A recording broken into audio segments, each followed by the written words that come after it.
Il existe des hommes qui semblent porter en eux une lumière invisible, une sensibilité rare, une empathie presque sacrée, une capacité profonde à ressentir ce que d'autres ne peuvent même pas nommer. Ce sont ceux qui, dès leur plus jeune âge, ont appris à observer le monde avec attention, à déchiffrer les silences, à embrasser des souffrances qui n'étaient pas les leurs. Mais c'est précisément cette lumière qui attire souvent les ombres les plus profondes. Oui, il est fréquent que les hommes sensibles, généreux et intuitifs soient des cibles privilégiées pour les personnes narcissiques. Non pas parce qu'ils sont faibles, mais parce qu'ils sont capables de percevoir la beauté même chez ceux qui cherchent à les détruire. Si vous vous êtes déjà demandé pourquoi vous semblez attirer des relations épuisantes, des amitiés qui vous vident de votre énergie, ou des personnes qui vous utilisent, restez avec moi jusqu'au bout. Vous comprendrez ce que Carl Jung appelait le pacte inconscient avec l'ombre, et comment le rompre avant qu'il ne détruise votre essence. Dès son plus jeune âge, l'être sensible apprend à survivre par la perception. Tandis que d'autres s'affirment par la force, il se protège par une fine lecture des émotions. Il comprend les gestes, perçoit les intentions, anticipe le danger dans le regard d'autrui. Mais cette capacité, qui devrait être un don, se transforme souvent en piège. Car, vivant dans un état d'hypervigilance, on confond intensité et amour, bienveillance et contrôle. Et lorsqu'un narcissique entre en scène, il flaire cette sensibilité comme un prédateur flaire le sang. Le narcissique ne cherche pas une personne, il cherche un miroir. Il a besoin de quelqu'un qui l'admire, qui le comprenne, qui lui renvoie l'image parfaite de ce qu'il croit être. Et l'homme sensible, dans son empathie quasi spirituelle, offre précisément cela: attention, validation, compréhension. Le narcissique s'en nourrit. Et l'homme sensible, habitué à sauver les autres, croit pouvoir les guérir. Mais en réalité, il s'agit d'un échange inégal. L'un se nourrit de l'énergie de l'autre. Et peu à peu, l'homme qui jadis voyait le monde avec tendresse commence à s'éteindre. Il doute de sa propre perception, de sa propre bonté, de sa propre raison. Il se demande, le problème, c'est moi? Et cette question marque le début de son emprisonnement. Jung disait que la psyché humaine est comme une maison aux multiples pièces, et que le narcissique ne vit que dans le labyrinthe des miroirs. Il ne supporte pas le monde souterrain, l'inconscient, le lieu où résident les émotions authentiques. La personne sensible, en revanche, explore naturellement ses profondeurs. Mais lorsqu'elle s'approche d'une personne dominée par le personnage, le masque social, elle est entraînée dans ce même jeu d'illusion. C'est comme si, sans s'en rendre compte, elle se mettait à danser dans le reflet de l'autre, oubliant son propre corps. Il y a un moment crucial dans cette danse, celui où la personne sensible se sent enfin comprise. Le narcissique, au début, fait exactement cela, il observe, complimente, écoute. Il crée l'illusion d'une rencontre authentique. Et la personne sensible, qui a peut-être passé sa vie à se sentir incomprise, croit avoir enfin trouvé quelqu'un qui la comprend. C'est l'extase. Mais bientôt, cette attention se transforme en manipulation, et ce qui semblait être de l'amour devient une épreuve constante. Jung appellerait cela une projection mutuelle.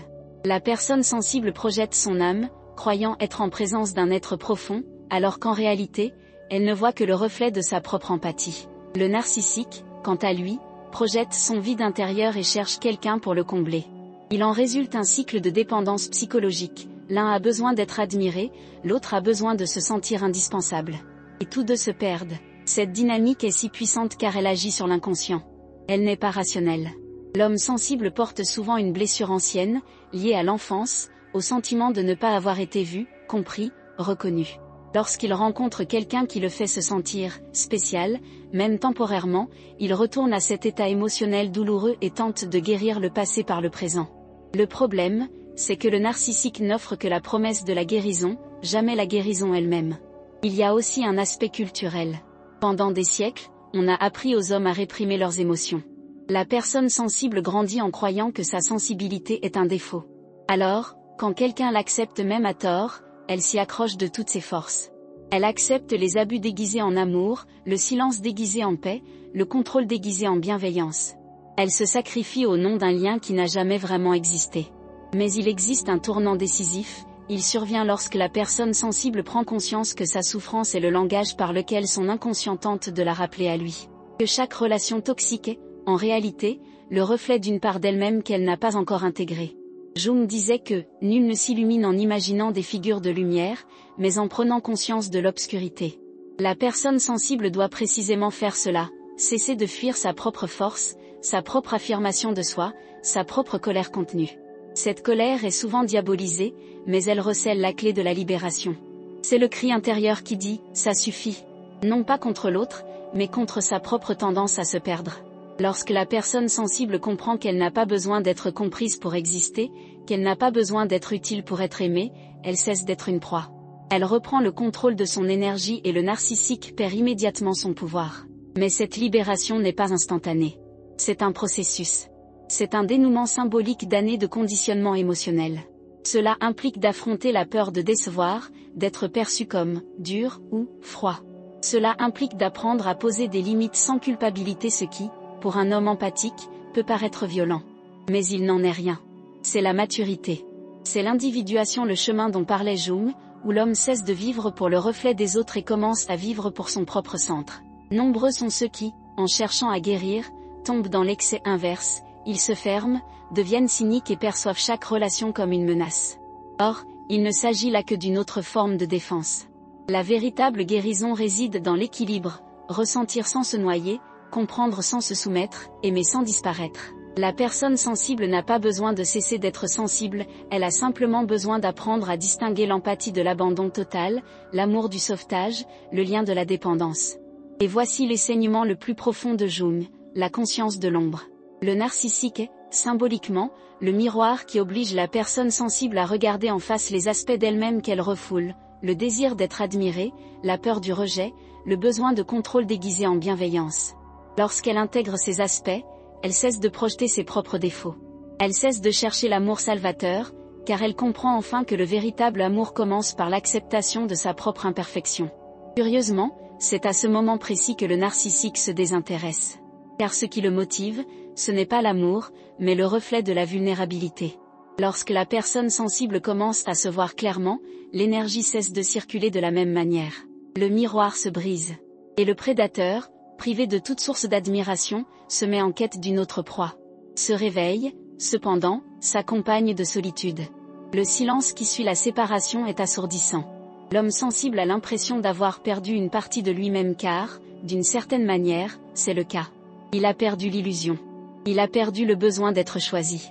Mais c'est dans ce vide que le véritable « moi » commence à parler. Et ce qu'il dit est simple, mais libérateur: je ne me rabaisserai plus jamais pour me conformer au reflet de quelqu'un d'autre. Lorsque Jung parlait de l'ombre, il ne parlait pas du mal, mais d'une force insoupçonnée. La personne sensible possède une force intérieure immense, mais a pris l'habitude de la diriger vers l'extérieur, vers les autres. Le défi consiste à la rediriger vers l'intérieur, non par égoïsme, mais par intégrité. La personne sensible, une fois éveillée, ne devient pas froide, elle retrouve sa plénitude.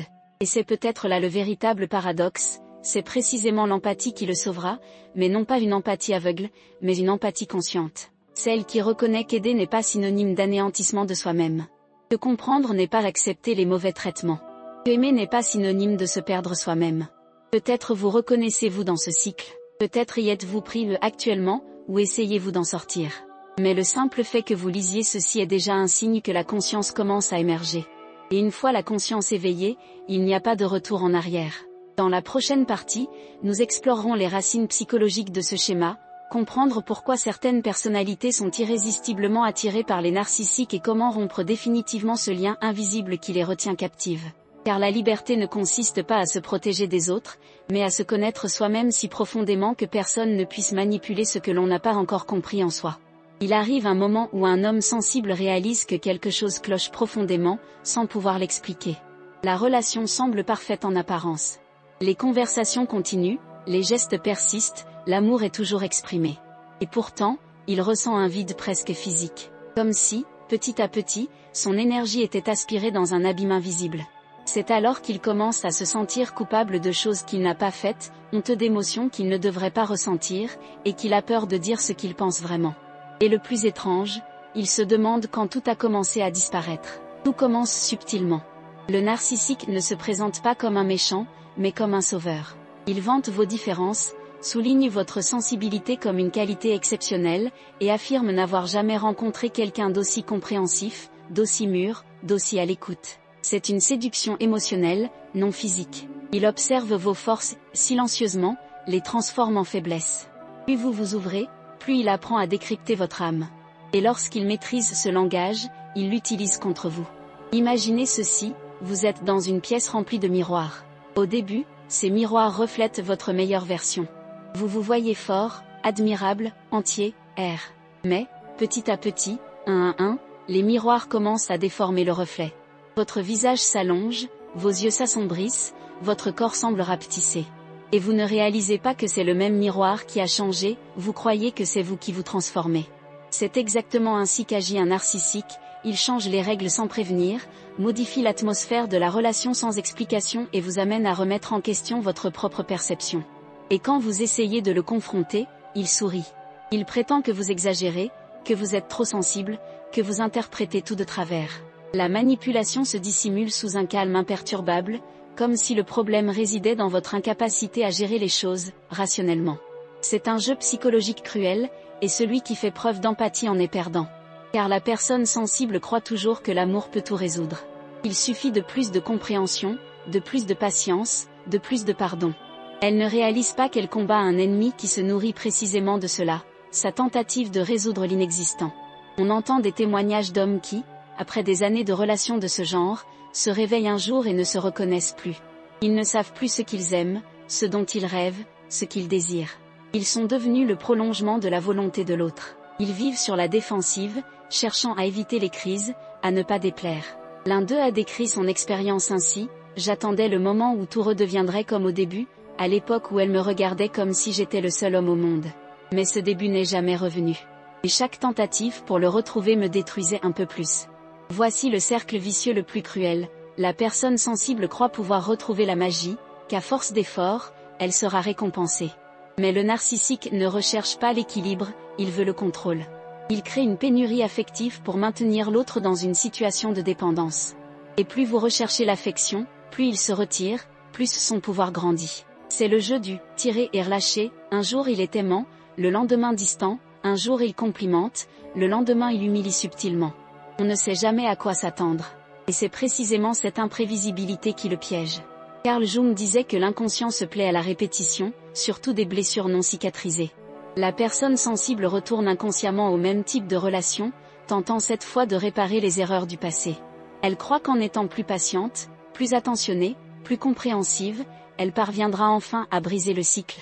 Mais en réalité, elle ne fait que reproduire le même schéma. L'inconscient appelle cela une compulsion du destin, s'approcher de la douleur en croyant pouvoir la surmonter, mais se retrouver à nouveau consumé par elle. Et il y a un détail que beaucoup ignorent, les narcissiques ne sont pas forcément malveillants par nature. Eux aussi sont prisonniers de leur propre inconscience. Ils vivent enfermés dans une façade, ce masque que Jung décrivait comme le rôle social que nous adoptons pour être acceptés. Le problème, c'est que le narcissique se prend pour ce masque. Il n'a pas accès à son vrai moi, à sa vulnérabilité profonde. C'est pourquoi il a besoin de quelqu'un de sensible, pour ressentir, à travers l'autre, ce qu'il est incapable de ressentir lui-même. Il recherche les émotions par osmose, tel un vampire émotionnel. Il existe une image qui décrit parfaitement cette relation: la personne sensible est comme un puits d'eau pure, le narcissique, comme un homme assoiffé. Mais au lieu de se désaltérer et de passer à autre chose, il creuse le puits jusqu'à l'épuisement. Et quand il ne reste plus rien, il part à la recherche d'un autre. La personne sensible, épuisée, tente de comprendre ce qui s'est passé. Et pire encore, elle se sent coupable de ne pas avoir été à la hauteur. C'est à ce moment précis que beaucoup perdent confiance en eux. Mais il y a aussi ceux qui s'éveillent. Parfois, un événement banal suffit à rompre le charme, une phrase inconsidérée, un geste froid, un regard vide. Quelque chose au fond de cette âme sensible, qui jusque-là avait tout enduré, se brise silencieusement. Elle n'explose pas. Elle se contente de s'épuiser. Et cette lassitude est sacrée, elle est le début de la guérison. Car pour la première fois, au lieu de chercher à comprendre l'autre, elle commence à se regarder elle-même. Et ce qu'elle découvre est effrayant, un abîme d'abandon, mais aussi une force ancestrale qui a toujours été là. Un homme a dit un jour: « Quand je suis finalement parti, j'ai pleuré pendant des jours. Non pas pour elle, mais pour moi-même. Parce que j'ai compris que j'avais passé des années à essayer de prouver que j'étais bon, alors qu'en réalité, j'avais simplement besoin de m'autoriser à être humain. » C'est le déclic. La personne sensible découvre que sa sensibilité n'est pas le problème, c'est de l'avoir confiée à de mauvaises personnes. Le processus de reconstruction est lent car le narcissique laisse des cicatrices invisibles. Ce sont des voix intérieures qui répètent sans cesse ces paroles: « Tu en fais trop, personne ne te comprendra jamais comme ça, tu n'es jamais content. » Ces phrases deviennent un brouhaha mental. L'homme doit apprendre à reconnaître qu'elles ne lui appartiennent pas, ce sont les échos de violences psychologiques. C'est comme désinstaller un programme qui tournait en arrière-plan depuis des années. Et cela n'est possible qu'en faisant remonter la conscience à la surface, en nommant les blessures, en observant s'enfuir. Mais ce processus de retour à soi a quelque chose de presque mystique. La personne sensible, en se reconstruisant, commence à percevoir des schémas dans tous les domaines de sa vie, chez des amis qui ne la sollicitent que lorsqu'ils ont besoin de quelque chose, chez des collègues qui abusent de sa gentillesse, chez des membres de sa famille qui lui donnent l'impression de ne jamais être à la hauteur. Et soudain, elle comprend, le narcissique n'est pas seulement une personne, c'est un archétype. C'est l'incarnation d'une force inconsciente qui met à l'épreuve les limites de l'empathie. Jung appellerait cela une confrontation avec l'ombre collective, la prise de conscience par l'individu que son expérience personnelle reflète un phénomène bien plus vaste. La société tout entière idolâtre l'image, l'apparence, la réussite et l'approbation. Le narcissique est le produit le plus abouti de ce culte de la personnalité. Et la personne sensible, en s'y confrontant, ne se bat pas seulement pour elle-même, elle lutte contre le déséquilibre même du monde. L'homme qui traverse cette épreuve n'en ressort pas indemne. Il parle moins et observe davantage. Il prend conscience du poids des mots, ressent quand une conversation l'épuise, quand une présence le déstabilise. Il cesse de vouloir tout régler, curieusement, commence à attirer des personnes plus équilibrées. Car l'inconscient aussi modifie sa vibration lorsque l'on transforme sa conscience. Mais les rechutes sont toujours possibles. Le narcissique, même après avoir été éloigné, peut tenter de revenir pas forcément en personne, mais sous forme de souvenirs, de désirs, de doutes. Il connaît le chemin de votre cœur et sait comment appuyer sur les boutons sensibles. Un message inattendu peut apparaître, un simple « Comment vas-tu ?», et cela suffit à relancer le cycle. C'est pourquoi Jung disait « Ce que vous ne rendez pas conscient, l'inconscient le façonnera ». Si cet homme ne comprend pas le schéma, il se répétera sous un autre visage, une autre voix, un autre nom. Et voici le paradoxe le plus douloureux et libérateur. La personne sensible réalise que le narcissique n'est entré dans sa vie que pour révéler précisément là où elle s'ignorait encore. La violence psychologique, aussi cruelle soit-elle, est le miroir qui reflète l'absence de limites intérieures. La guérison ne vient pas de la haine envers l'autre, mais de la compréhension qu'il ne faisait que refléter ce qui était enfoui. Certains décrivent ce moment comme une sorte de renaissance. C'est comme si, après des années passées à survivre dans l'ombre des autres, l'homme respirait enfin par lui-même. Il commence à apprécier le silence, à chérir l'ennui, à trouver la beauté dans ce qu'il ignorait auparavant. Les relations deviennent plus simples, moins théâtrales. Il découvre que le véritable amour est silencieux, stable, calme, non pas ce feu dévorant, mais celui qui réchauffe. Et, chose intéressante, lorsque la personne sensible guérit, le narcissique perd également de l'influence au sein du collectif. Car à chaque éveil, l'inconscient collectif perd un mécanisme de contrôle. La lumière individuelle est contagieuse. C'est pourquoi le chemin de l'individuation, décrit par Jung, est révolutionnaire, non seulement sur le plan personnel, mais aussi spirituel. La personne sensible qui se connaît transforme sa propre vibration, sans s'en rendre compte, enseigne aux autres à faire de même. Pourtant, le chemin est solitaire. Il y aura des nuits où le drame, l'intensité, le jeu lui manqueront. Le silence lui semblera insupportable. Mais c'est là l'épreuve ultime, résister à la tentation de retourner au chaos simplement parce qu'il lui est familier. L'esprit humain préfère l'enfer connu au paradis inconnu.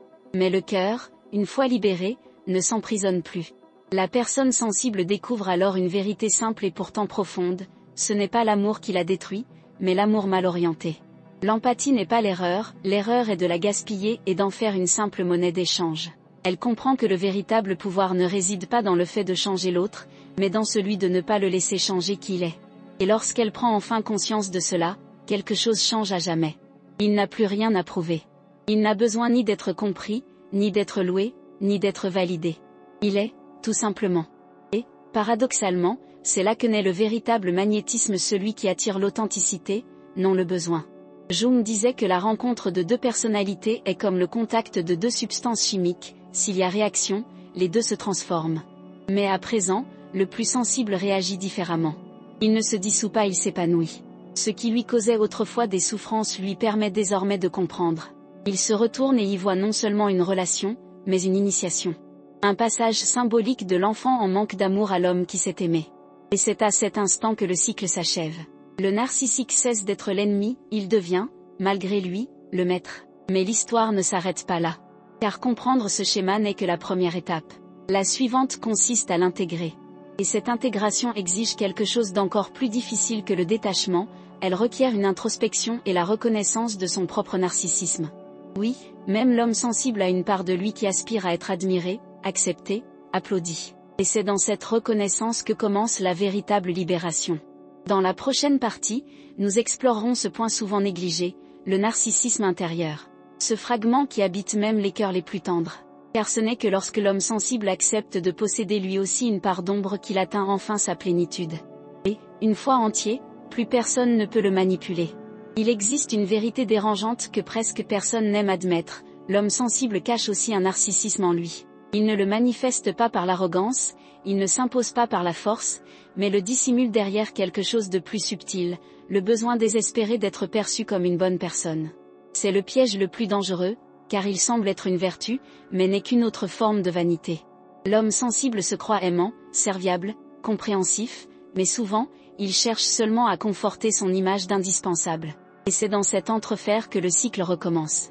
Jung appelait cela, l'ombre lumineuse, le côté obscur de ce que nous percevons comme lumière. La bonté à reconnaître n'est pas l'amour, mais l'ego déguisé. La personne sensible doit avoir le courage de regarder en face cette part d'elle-même qui aime jouer les sauveurs, les martyrs, celle qui comprend ce que personne d'autre ne comprend. Car tant qu'elle aura besoin de cette identité, elle restera vulnérable au narcissisme extérieur. Le narcissisme ne trouve d'espace que lorsqu'il y a de l'autre côté quelqu'un prêt à lui servir de miroir. Et la personne sensible, sans s'en rendre compte, continuera d'offrir ce reflet. Mais le reconnaître est douloureux.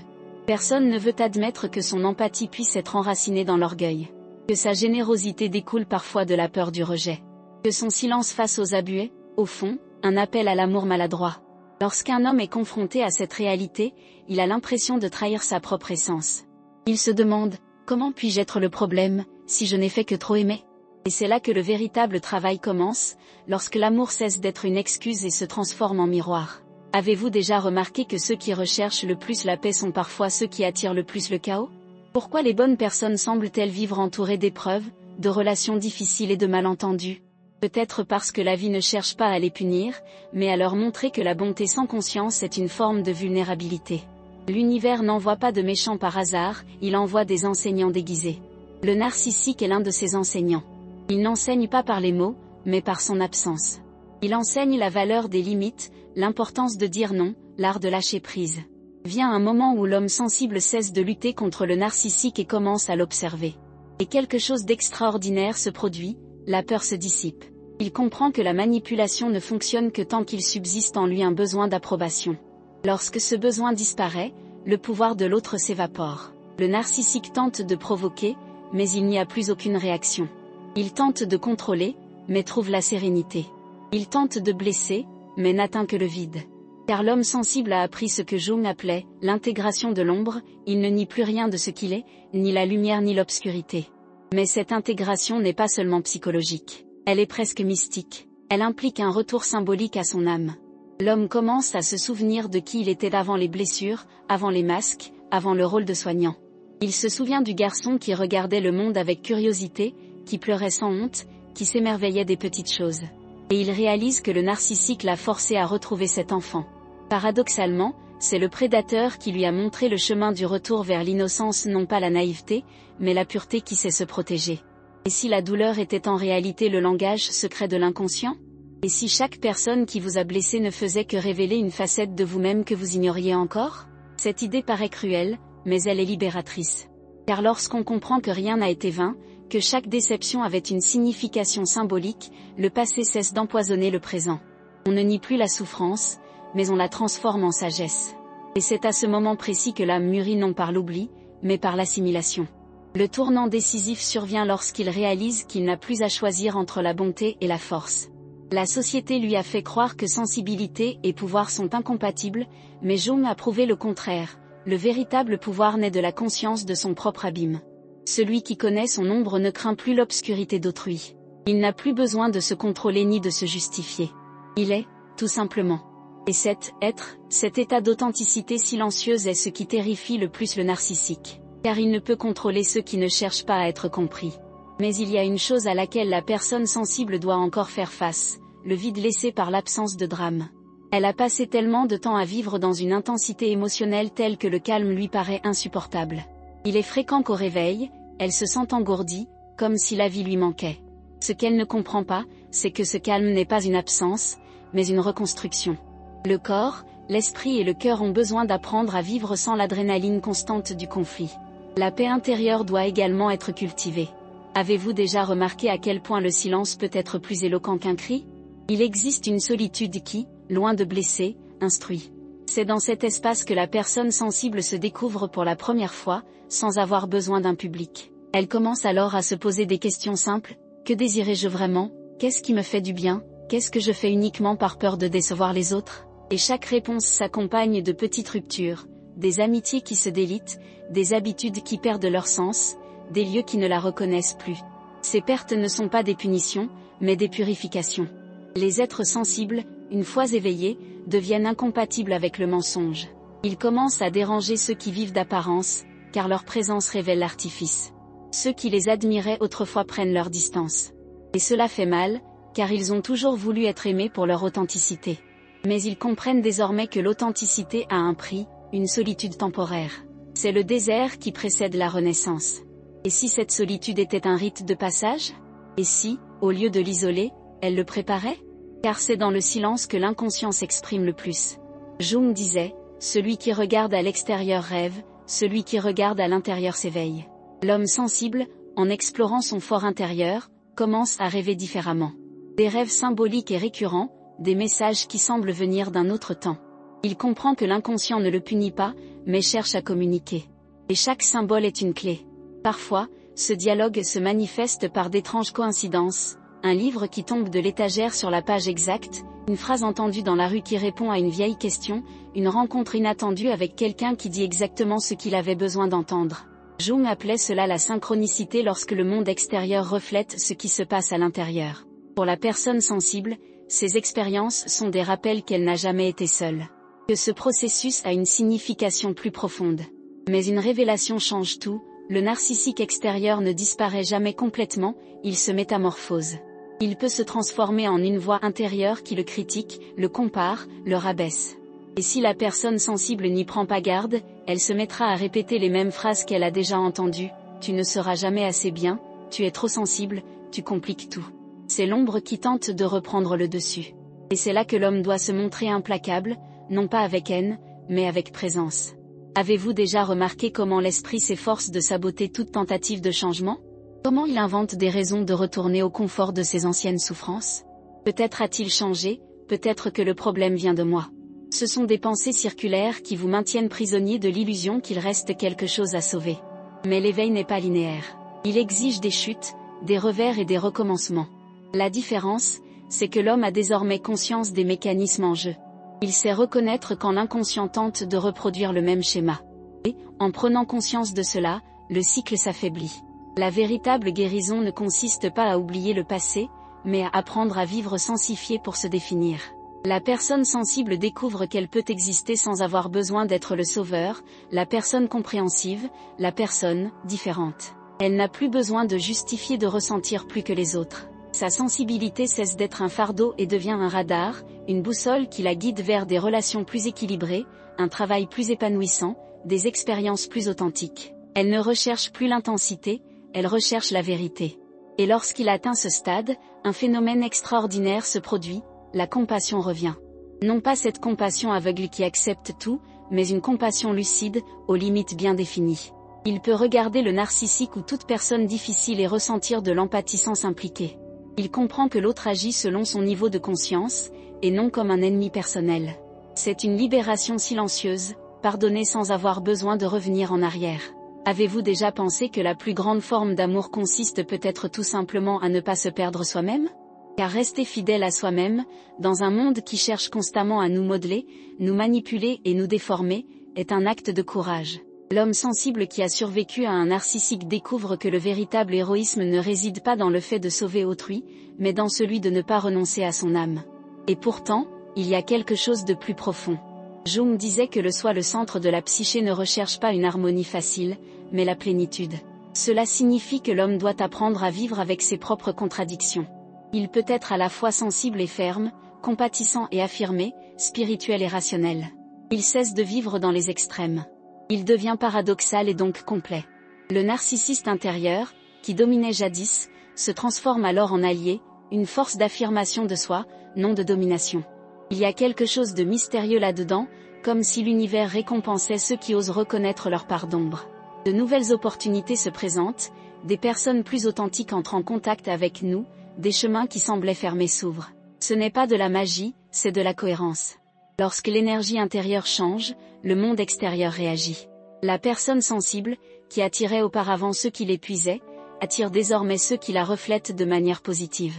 Et si, au final, tout cela n'avait qu'un seul but, amener l'homme sensible à cesser de se contenter de refléter la lumière et à devenir une source? À cesser de la chercher et à commencer à la rayonner? Car lorsqu'il comprend sa propre part d'ombre, il n'a plus besoin de la combattre, il s'accomplit. Et le narcissique, symbole du personnage, perd son pouvoir. À partir de ce moment, l'homme sensible n'a plus besoin d'approbation ni de rédemption. Il se réconcilie avec ce qu'il y a de plus humain en lui, et cette réconciliation marque le début d'une conscience nouvelle. Une conscience qui ne craint pas le conflit, mais le comprend. Une conscience qui ne fuit pas la douleur, mais la transforme. Et c'est là que l'histoire prend une nouvelle dimension. Car le processus d'individuation ne s'achève pas lorsque la personne sensible est libérée du narcissique, il se transforme simplement. Désormais, le défi consiste à vivre dans le monde sans perdre son âme. À rester sensible, sans être vulnérable. À rester bon, sans être soumis. À rester humain, tout en restant conscient. Dans la prochaine partie, nous explorerons ce nouveau territoire, celui de la reconstruction consciente. Là où l'homme sensible apprend à faire de ce qu'il a détruit une force créatrice. Là où la blessure se métamorphose en sagesse, et la peur en présence. Car c'est là, et là seulement, qu'il cesse d'être victime de l'ombre et devient son propre soleil. Il arrive un moment où cet homme sensible, après tout ce chaos, commence à ressentir un calme qui l'effraie. C'est comme si le monde s'était tu. Les voix qui le tourmentaient, les doutes qui le rongeaient, les souvenirs qui le hantaient tout semble lointain, dissous. Mais ce calme, d'abord, est déroutant. Il ne sait pas s'il s'agit de paix ou de vide.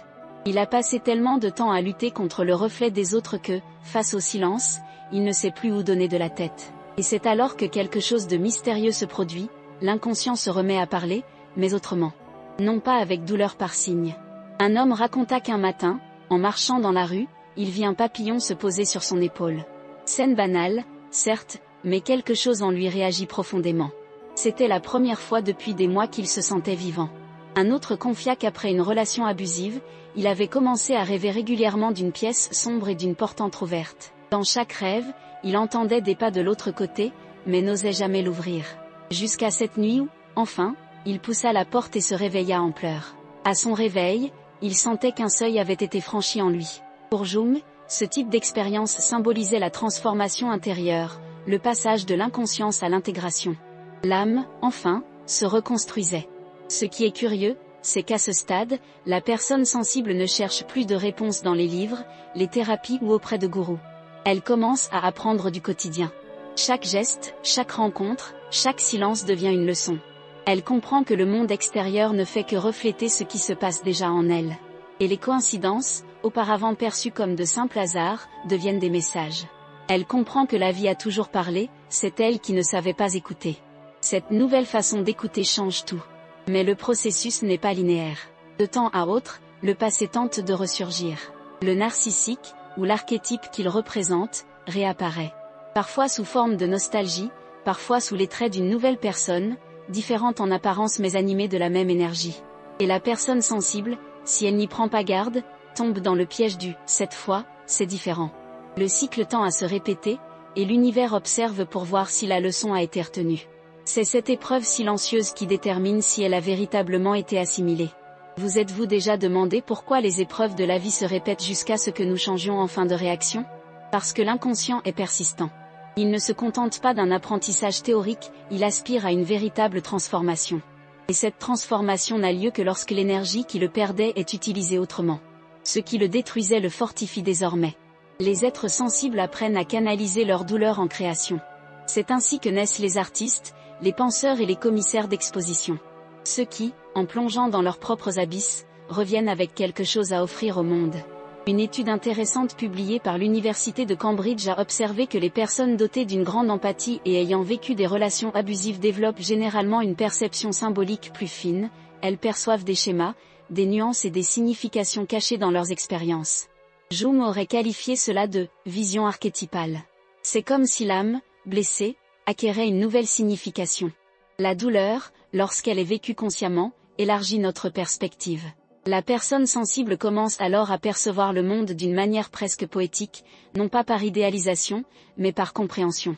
Mais cette nouvelle vision a aussi un prix. Car, en voyant en profondeur, il ne peut plus vivre en surface. Les conversations banales l'ennuient, les environnements artificiels l'étouffent, les gens superficiels le lassent. Il commence à prendre ses distances avec ce qui est vide, et cela le rend étrange aux yeux des autres. Beaucoup le trouvent froid, distant, indifférent. Mais il n'est rien de tout cela, il a simplement appris à préserver son âme.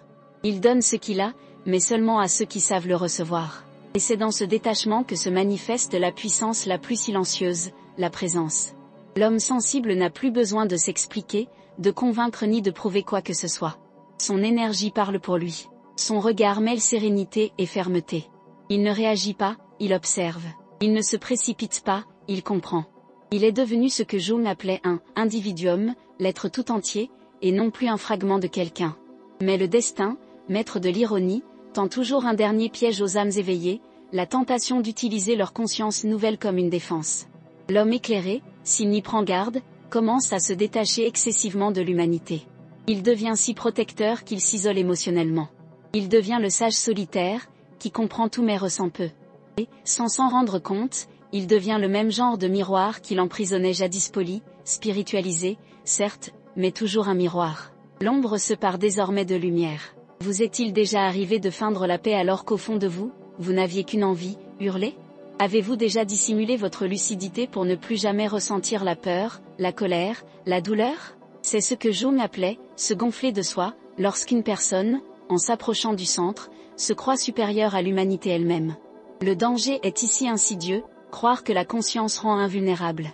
Or, l'inconscient ne pardonne pas l'arrogance, même sous le masque de la sérénité. Il existe une histoire vraie peu connue qui illustre parfaitement ce point. En 1948, Jung fut invité à soigner un homme d'affaires qui avait tout perdu, son entreprise, sa famille, son but dans la vie. Cet homme tenait un journal où il consignait tous ses rêves, s'efforçant de les interpréter lui-même.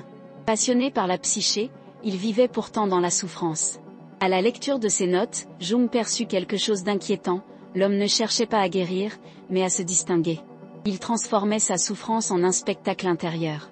Jung lui écrivit « Ce qui vous emprisonne, ce n'est pas votre traumatisme, mais le plaisir secret de croire qu'il vous rend différent des autres. » Cette phrase, encore aujourd'hui, résonne comme une flèche dans le cœur de toute personne sensible qui confond profondeur et supériorité. L'éveil n'est pas un trophée, c'est une responsabilité. Car plus on est conscient, plus on doit être attentif à son influence. La personne sensible qui guérit devient inévitablement une lueur d'espoir dans l'inconscient collectif. Son énergie transforme les environnements, inspire, mais suscite aussi des réactions. Elle doit apprendre à cultiver cette lumière sans se perdre dans la vanité de la posséder. Mais ce cheminement comporte un autre aspect, la redécouverte de l'amour. Non pas l'amour romantique, plein de promesses et d'attentes, mais l'amour mature, né de la reconnaissance mutuelle entre deux êtres entiers. C'est rare, mais possible. Et quand cela arrive, l'homme sensible réalise que, pour la première fois, il n'a pas besoin de se rabaisser pour être accepté. Il est aimé précisément pour ce qu'il est, et non pour ce qu'il offre. Ce type de lien ne requiert pas de fusion, mais une présence véritable.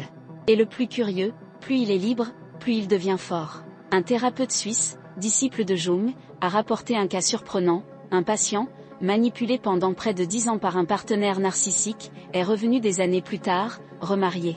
Jung était décédé, mais le thérapeute continuait d'appliquer ses méthodes symboliques. Décrivant sa nouvelle relation, l'homme a déclaré « C'est étrange, parfois le chaos me manque. Mais quand je m'en rends compte, je respire profondément et je me souviens que la paix est aussi une forme d'intensité, simplement plus silencieuse. » Cette phrase résume l'étape finale du cheminement, réapprendre à vivre sans avoir besoin de souffrir pour se sentir vivant. Avez-vous déjà envisagé que la douleur n'était peut-être que le moyen le plus intense utilisé par la vie pour attirer votre attention ? Et que maintenant que vous avez enfin écouté, elle peut enfin se reposer ? Car la douleur n'est pas l'ennemi, elle est le messager. Et lorsque le message est compris, le messager disparaît. Mais il reste un élément que la plupart des gens ignorent, le corps. Jung insistait toujours sur le fait que l'inconscient s'exprime non seulement par les rêves, mais aussi par le corps. Symptômes physiques, tensions, maladies psychosomatiques, autant de messages codés. La personne sensible, en refoulant ses émotions pendant des années, transforme son âme en muscle, sa peur en douleur, sa colère en pesanteur.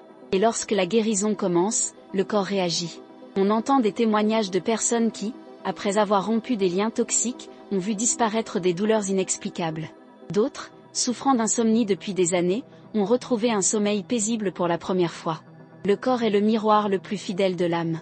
Et si vous considériez votre corps non comme un ennemi, mais comme un allié? Il cherche constamment à vous faire entendre ce que votre esprit refuse d'entendre. Une oppression dans la poitrine pourrait être l'écho d'un « non » jamais prononcé. Une fatigue chronique pourrait être la conséquence de responsabilités qui ne vous incombent pas. Lorsqu'une personne sensible apprend à écouter son corps avec la même attention qu'elle porte aux autres, elle commence à vivre en harmonie avec elle-même. À ce moment précis, un événement inattendu se produit, l'énergie auparavant gaspillée dans les drames se transforme en créativité. Il peint, écrit, compose, construit. La douleur se métamorphose en expression. Jung affirmait que la créativité est la forme de guérison la plus aboutie, car elle permet à l'inconscient de trouver un exutoire. L'énergie refoulée devient article. Le traumatisme se mue en langage. Et l'âme, enfin, respire. Il existe un cas emblématique, celui d'un sculpteur allemand qui, après avoir survécu à une relation destructrice, s'est mis à sculpter des figures humaines fragmentées, aux cicatrices et aux fissures visibles. À la question de savoir pourquoi, il répondait, parce que l'on ne perçoit la beauté que lorsque le marbre est parfait. Je veux montrer que ce qui est brisé a aussi une forme. Ses œuvres ont été exposées dans plusieurs pays, et chacune recèle un message caché, une petite inscription en latin qui dit astérisque resurgo ex siner astérisque, je renais de mes cendres. Voici le symbole de l'individuation, la renaissance après la destruction. L'homme sensible, en traversant le feu du narcissisme, devient alchimiste. Il ne craint plus l'ombre, car il a appris à la transformer en or intérieur. Et cette transmutation n'est pas une chimère, c'est le processus le plus concret et le plus humain qui soit. Mais il y a une dernière révélation, peut-être la plus surprenante de toutes, le narcissique, le vrai, celui qui semblait être le méchant de l'histoire, est lui aussi prisonnier. Il vit exilé de lui-même, emprisonné dans son propre masque. Et aussi paradoxal que cela puisse paraître, seule la personne sensible et guérie peut éprouver une véritable compassion pour lui, non pas pour le sauver, mais parce qu'elle le comprend. Elle perçoit, derrière le contrôle, un désespoir ancestral, derrière la froideur, une peur absolue d'être oublié. C'est la tragédie silencieuse de celui qui n'a jamais appris à se voir sans éloge. Avez-vous déjà envisagé que personne ne soit entièrement narcissique, ni entièrement sensible? Que chacun de nous ne soit qu'un mélange de miroirs et de reflets cherchant l'équilibre? Cette prise de conscience dissout les dualités. Il n'y a plus de victime ni de bourreau, seulement des consciences à différents stades de la mémoire.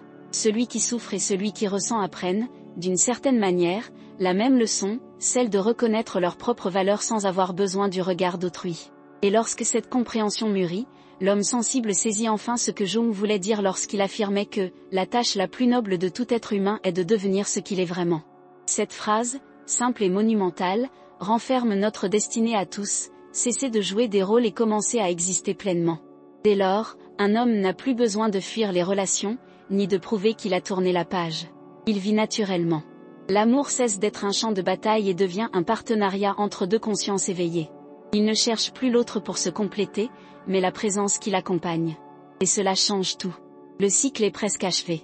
L'ombre a été aperçue, le miroir brisé, le reflet compris.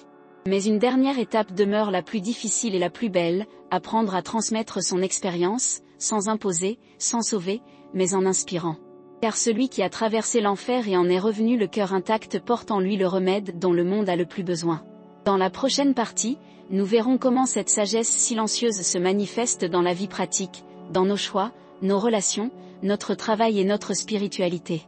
Car, en fin de compte, la véritable guérison ne réside pas dans la compréhension de l'ombre, mais dans le fait de vivre dans sa lumière sans crainte. L'homme sensible, après avoir traversé toutes les étapes de la douleur, de la prise de conscience et de la reconstruction, croit un instant que tout est fini.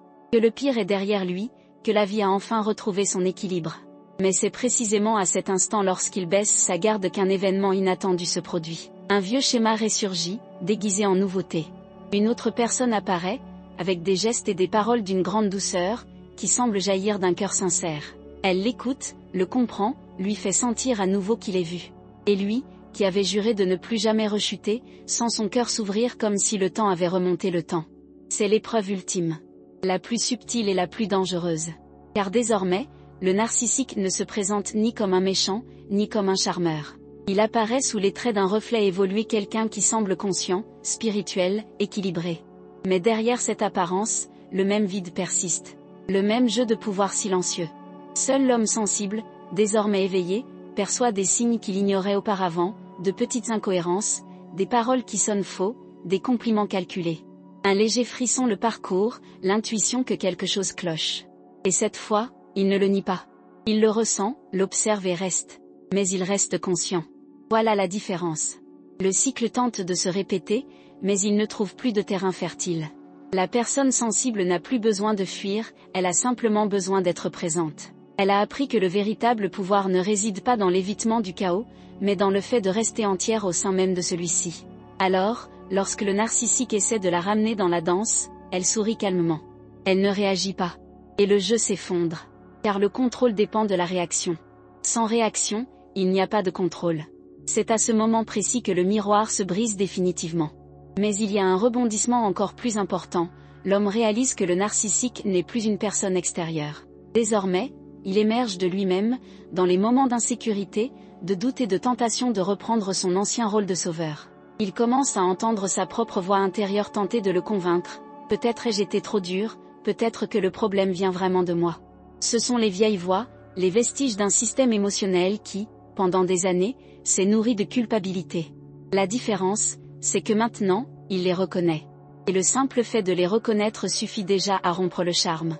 L'inconscient ne cherche pas à vous vaincre, mais à vous intégrer. Tout ce qui revient n'est autre que ce qui reste à accepter. L'homme sensible comprend enfin que la véritable paix n'est pas de l'absence d'ombre, mais de la capacité à vivre avec elle. Il n'a plus besoin de nier ses parts d'ombre, ses pulsions vaniteuses, son désir de reconnaissance, ni la peur de l'oubli. Il accueille tout cela comme on accueille un vieil ami qui a jadis commis une erreur, mais qui revient aujourd'hui demander pardon. La réconciliation intérieure se fait dans le silence. Et c'est dans ce silence que naît une nouveauté, la clarté. Pour la première fois, il sent qu'il peut choisir sans culpabilité. Se choisir lui-même sans paraître égoïste. Choisir le repos sans se sentir faible. Choisir la solitude sans la confondre avec l'isolement. Sa conscience s'affine, s'apaise, s'épanouit. Il ne réagit plus par instinct, mais par choix. Chaque geste a du poids, chaque mot est porteur d'intention. Il n'a plus rien à prouver. Exister lui suffit. Mais la vie, dans son ironie sacrée, place sans cesse l'homme devant de nouveaux miroirs. Et c'est alors qu'une nouvelle provocation surgit, le succès. Après des années de souffrance, il commence à prospérer. On le recherche, on l'écoute, on l'admire. Il devient une référence pour ceux qui demeurent prisonniers de l'ombre. Et l'ego, silencieux, murmure à nouveau, « Maintenant, tu es spécial ».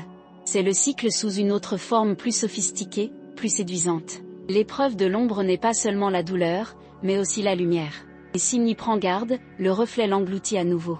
Mais désormais, il a un allié, la connaissance de soi. Il sait que tout ce que le monde offre, applaudissements, reconnaissance, statut, n'est qu'un décor. Le véritable travail demeure intérieur. Jung disait que, plus la lumière est vive, plus l'ombre est profonde. L'homme sensible, en rayonnant, doit aussi développer sa conscience des parts de lui-même qui restent cachées. Il apprend à rire de lui-même, à ne plus se prendre autant au sérieux, à comprendre que la sagesse ne le rend pas supérieur, mais seulement plus responsable. Et c'est à ce moment précis qu'un phénomène presque mystique se produit, il commence à inspirer les autres. Non pas par effort, mais naturellement. Sa présence, son histoire, son calme, touche les gens sans qu'il ait besoin de faire le moindre effort. C'est comme si son parcours douloureux se transformait en un champ d'énergie qui guérit silencieusement ceux qui s'approchent. Il est l'archétype du guérisseur blessé, celui qui guérit non pas parce qu'il est parfait, mais parce qu'il connaît les blessures et a appris à les transformer en porte vers la compréhension. Mais le destin lui réserve encore une dernière surprise, la révélation que ce voyage n'avait rien à voir avec le narcissique, ni avec la souffrance, ni même avec l'amour. Il s'agissait de rencontrer son véritable « moi », le centre de son âme. L'homme comprend alors que tout ce qu'il a vécu, chaque tromperie, chaque perte, chaque larme n'était que le chemin nécessaire pour se retrouver. Le narcissique était le miroir qui l'obligeait à se regarder. La douleur était le feu qui le purifiait. La solitude était le désert qui le faisait mûrir. Et l'amour, au final, n'était que le reflet d'une quête d'harmonie. Avez-vous déjà songé que la plus grande raison d'être de la souffrance est peut-être de nous apprendre à aimer sans chercher à posséder? À aimer autrui sans perdre notre propre équilibre? La personne sensible découvre que le véritable amour ne recherche ni le contrôle ni la fusion, il recherche la liberté. Elle regarde le monde et comprend que chacun mène son propre combat entre la lumière et l'ombre. Et, pour la première fois, elle ressent une compassion authentique, non pas la pitié de quelqu'un qui se croit plus conscient, mais la reconnaissance humble que chacun essaie, à sa manière. Mais cette compassion a un prix. Car, à force de ressentir, il risque d'en absorber à nouveau trop. Et le monde moderne, avec son rythme effréné et son bruit incessant, cherche constamment à l'épuiser. Des inconnus le recherchent pour trouver du réconfort, pour se refléter en lui, pour se nourrir de la sérénité qu'il a atteinte. C'est alors que cet homme doit réapprendre à dire non, non par peur, mais par amour. Il comprend que prendre soin de lui, c'est aussi rendre service à la collectivité.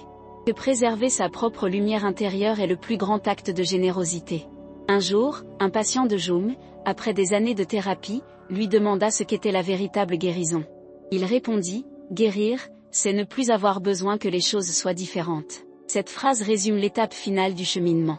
La personne sensible ne cherche plus à changer le passé, ni à fuir l'avenir. Elle accepte le cours de la vie tel qu'il est. Et, dans cet état, tout ce qui semblait autrefois tragique se révèle comme partie intégrante d'un dessin plus vaste. Mais le monde continue de nous mettre à l'épreuve. Des jours gris, vides et silencieux arrivent. Des jours où la lassitude l'emporte sur la foi.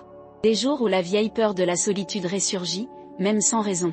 Et c'est dans ces moments-là que se révèle la maturité émotionnelle. L'homme ne cherche plus les distractions, ne court plus après les applaudissements, ne se réfugie plus dans les promesses. Il s'assoit en lui-même et respire. Il accepte les cycles d'expansion et de contraction, de lumière et d'ombre, et que rien n'est permanent. Il a appris à faire confiance à l'impermanence. Et il y a là une immense beauté. Car l'homme qui cherchait jadis à être compris comprend désormais tout. L'homme qui voulait jadis guérir le monde l'observe désormais avec un amour silencieux. Il a compris que la conscience n'est pas une fuite de la réalité, mais une manière plus profonde de l'habiter. Il vit chaque geste en pleine présence, le petit déjeuner, la caresse du vent, le regard d'un inconnu. Tout devient symbolique. Mais le destin lui réserve une dernière surprise, venue de l'intérieur. Une nuit, il rêve. Il se trouve dans un champ au crépuscule. Devant lui, un immense miroir. Mais cette fois, lorsqu'il s'en approche, il ne voit aucun reflet. Le miroir est vide. Il touche sa surface et comprend que le verre est liquide. Il y plonge la main, de l'autre côté, aperçoit un enfant lui-même, des années auparavant. Le garçon sourit et demande, « Maintenant, peux-tu jouer avec moi ?» Il se réveille en pleurant, mais avec un léger sourire. Il comprend la signification de son rêve, le voyage est terminé. Son âme a enfin retrouvé l'innocence. Voilà la véritable rédemption, non pas oublier le passé, mais se réconcilier avec tout ce qui fut. La personne sensible retrouve la joie, non pas parce qu'elle a triomphé, mais parce qu'elle a compris. Elle se retourne sur son passé et réalise que, si elle le pouvait, elle le revivrait sans hésiter, car c'est dans le chaos qu'elle a trouvé un sens à sa vie. Et, au milieu de ce calme silencieux, il commence à remarquer quelque chose qui lui était passé inaperçu jusque-là, le monde reste blessé. Les gens continuent de se perdre dans des relations destructrices, répétant sans cesse les mêmes schémas, implorant l'amour là où règne le besoin. Il ne ressent ni colère ni pitié. Il ressent une responsabilité.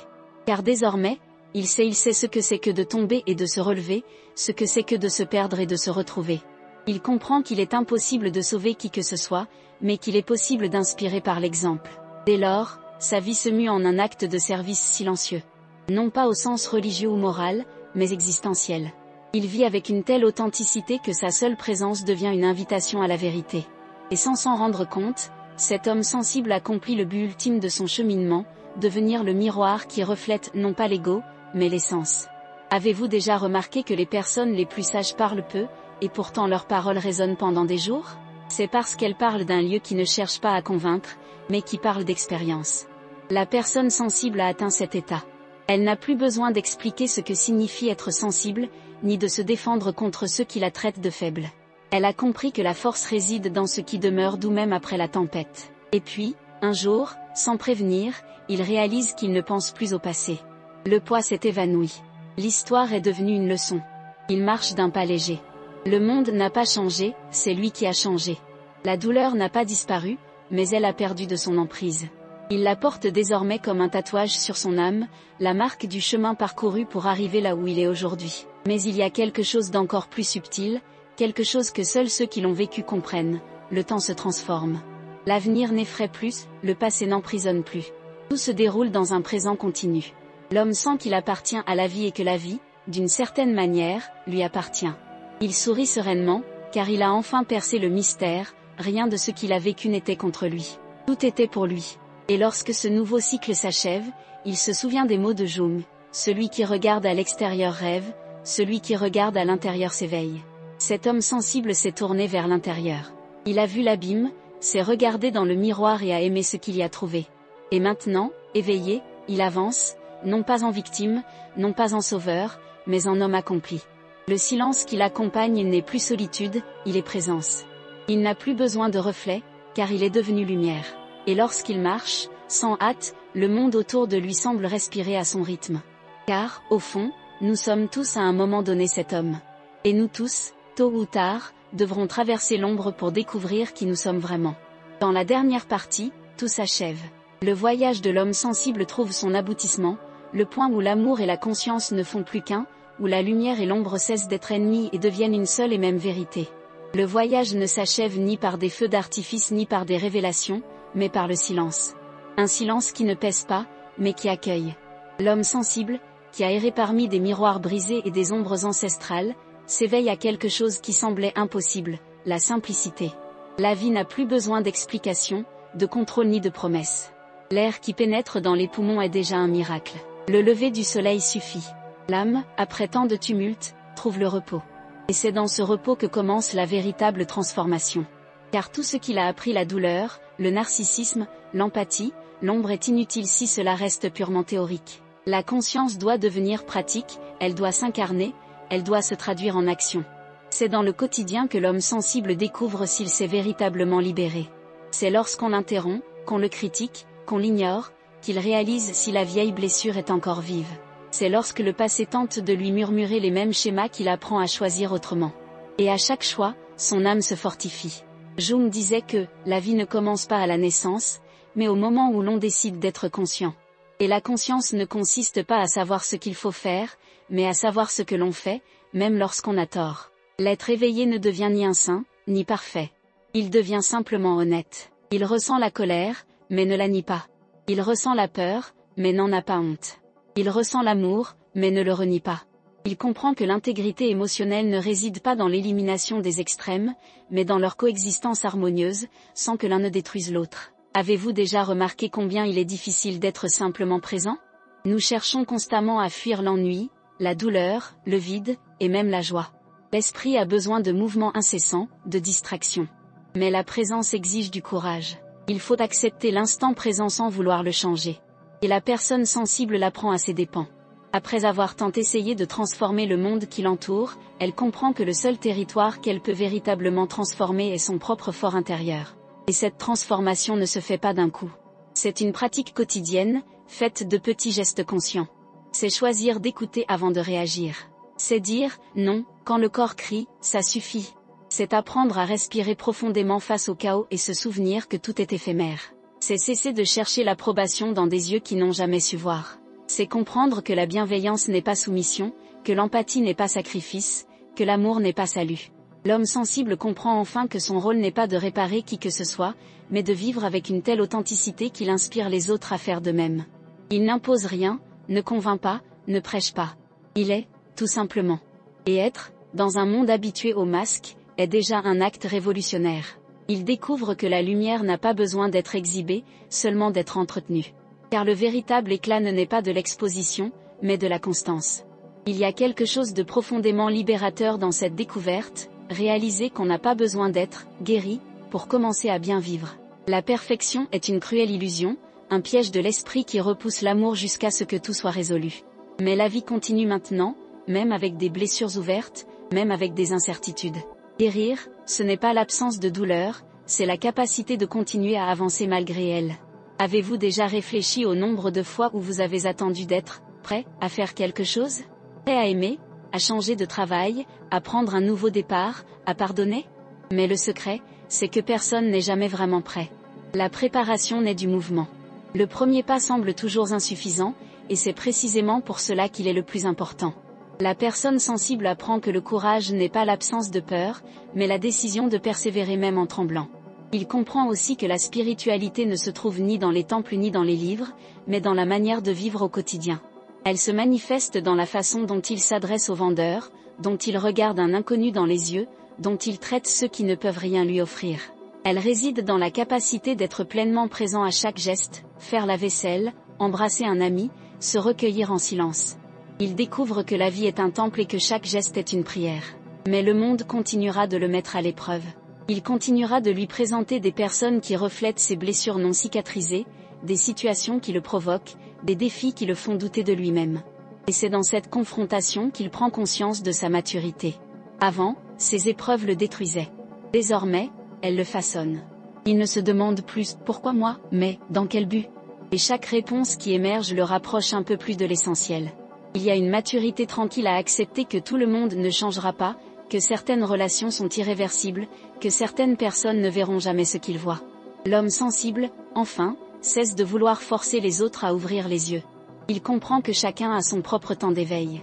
Et que le véritable amour consiste à permettre à l'autre d'apprendre de ses propres erreurs. Il offre la compréhension, non le salut. Jung a écrit « On ne peut libérer celui qui refuse de voir sa propre prison ». Cette phrase devient le mantra de l'homme éveillé. Il ne gaspille plus son énergie à convaincre autrui. Il vit la liberté, et cela lui suffit. Car la liberté est contagieuse. Elle inspire. Elle se propage. Elle transforme sans effort. Et avec le temps, il commence à percevoir une vérité presque imperceptible, et pourtant profondément réelle. Tout ce qu'il cherchait à l'extérieur était en réalité à l'intérieur. L'amour, la reconnaissance, la paix. Il réalise que le narcissique qui l'a blessé, les amours qui l'ont déçu, les amis qui l'ont trahi, tous étaient des miroirs pointant vers le même endroit, la réconciliation avec lui-même. Il comprend que personne ne l'a sauvé parce que personne ne le pouvait. Et, paradoxalement, c'est précisément ce qui le sauve. Dès lors, il commence à vivre avec légèreté. Non pas la légèreté naïve de celui qui ignore la douleur, mais la légèreté sage de celui qui a appris à composer avec elle. Il comprend que la souffrance ne disparaît pas, elle change simplement de sens. La douleur cesse d'être un ennemi et devient un guide. Et la peur, jadis paralysante, n'est plus qu'un rappel qu'il est encore vivant. Avez-vous déjà remarqué que les personnes les plus sages rient souvent d'elles-mêmes ? C'est parce qu'elles comprennent que le sérieux excessif est le masque ultime de l'ego. La personne sensible apprend à rire de ses propres failles, de ses propres contradictions, de ses propres erreurs. Elle s'autorise à être imparfaite. Et c'est dans ce rire léger que l'âme trouve la paix. Mais il y a une dimension encore plus profonde, il découvre que la vie est faite d'un cycle infini d'oubli et de souvenirs. Que l'apprentissage n'est pas linéaire, mais en spirale. Que, même éveillé, il lui arrivera d'être distrait, perdu, submergé par ses émotions. Et c'est normal. Car le but n'a jamais été d'être inébranlable, mais d'être humain. Et être humain, c'est osciller. C'est tomber et se relever, oublier et se souvenir, s'ouvrir et se fermer. L'homme sensible comprend enfin que vivre est un acte d'abandon. Il n'y a ni carte, ni garantie, ni contrôle. Il n'y a que le flux. Et dans ce flux, ce qui compte, ce n'est pas la direction, mais le moment présent. Il cesse de courir après le bonheur et commence à cheminer avec gratitude. La vie cesse d'être un problème à résoudre et devient une expérience à vivre. Il commence à mettre en pratique ce qu'il a appris. Lorsqu'il se rend compte que quelque chose l'irrite, au lieu de réagir impulsivement, il respire profondément et se demande « Que cherche à me montrer cela ?» S'il sent qu'on le manipule, il ne cherche pas à riposter, il s'éloigne simplement avec dignité. Lorsque la peur le paralyse, il l'affronte avec curiosité. Que cache cette situation ? Chaque situation devient un laboratoire de la conscience. La vie, autrefois champ de bataille, se transforme en école. Et ainsi, jour après jour, cet homme sensible construit une nouvelle façon de vivre. Une vie sans masque, sans promesses, sans excès. Une vie simple, mais authentique. Il comprend que le véritable miracle n'est pas de changer le monde, mais de garder son cœur ouvert. Car aimer, au final, sera toujours un risque. Et il accepte ce risque, non plus en victime, mais comme un choix conscient. C'est là l'essence même du voyage, la transmutation de la souffrance en sagesse, de la vulnérabilité en force, de la solitude en présence. La personne sensible cesse d'être un miroir pour autrui et devient la lumière qui éclaire son propre chemin. Elle n'a plus besoin d'approbation, ni de consolation, ni de rédemption. Elle a trouvé quelque chose de plus grand que tout cela, elle s'est trouvée elle-même. Et à ce stade, vous réaliserez peut-être que cette histoire est aussi la vôtre. Car, d'une certaine manière, nous avons tous été cet homme, trop sensible, trop gentil, trop blessé. Nous nous sommes tous perdus à force de vouloir être vus. Mais la vérité, c'est que nous n'avons pas besoin d'être remarqués pour exister. Nous avons simplement besoin de nous autoriser à être entiers, avec tout ce que nous sommes, lumière et ombre, amour et peur, chute et ascension. Alors, s'il y a une chose à faire désormais, c'est celle-ci, se tourner vers l'intérieur. Observez où vous recherchez encore l'approbation, où vous acceptez encore moins que ce que vous méritez, où vous gardez encore le silence par peur de perdre. Et, petit à petit, commencez à choisir autrement. Il n'y a pas de formule magique. Il n'y a pas d'urgence. Il n'y a que l'engagement quotidien de ne pas s'abandonner. Et si jamais vous vous sentez seul sur ce chemin, souvenez-vous, vous ne l'êtes pas. Des milliers de personnes s'éveillent du même rêve, affrontent les mêmes ombres, et tentent d'aimer sans se perdre. Une force silencieuse unit tous ceux qui ont choisi la conscience. C'est l'appel de l'âme humaine à l'authenticité. Et, d'une certaine manière, vous en faites partie. Alors respirez profondément. Regardez en vous. Pardonnez-vous vos erreurs. Soyez reconnaissant de la douleur qui vous a mené jusqu'ici. Et promettez-vous, je ne me rabaisserai plus jamais pour correspondre à une quelconque image. Si cette histoire vous a touché, si elle a fait écho à quelque chose que les mots seuls ne peuvent exprimer, servez-vous-en comme d'un tournant. Transformez votre compréhension en action. Commencez modestement, une conversation plus franche, des limites clairement définies, un moment de silence plutôt qu'une réaction automatique. C'est ainsi que la conscience s'élargit, un geste à la fois. Et maintenant, avant de conclure, j'aimerais vous demander une chose. Si cette vidéo vous a touché, n'hésitez pas à la liker. Cela permettra de diffuser ce message à un plus grand nombre de personnes qui pourraient en avoir besoin. Si le cœur vous en dit, laissez un commentaire, même anonyme. Parfois, partager une pensée est le premier pas vers la libération de la parole. Et si ce n'est pas déjà fait, abonnez-vous à la chaîne. Ici, chaque mot, chaque histoire, chaque réflexion est une invitation à approfondir sa réflexion, à guérir de l'intérieur, à vivre en accord avec soi-même. Car, au final, ce qui nous libère vraiment, ce n'est pas l'amour des autres, c'est la redécouverte de notre propre amour.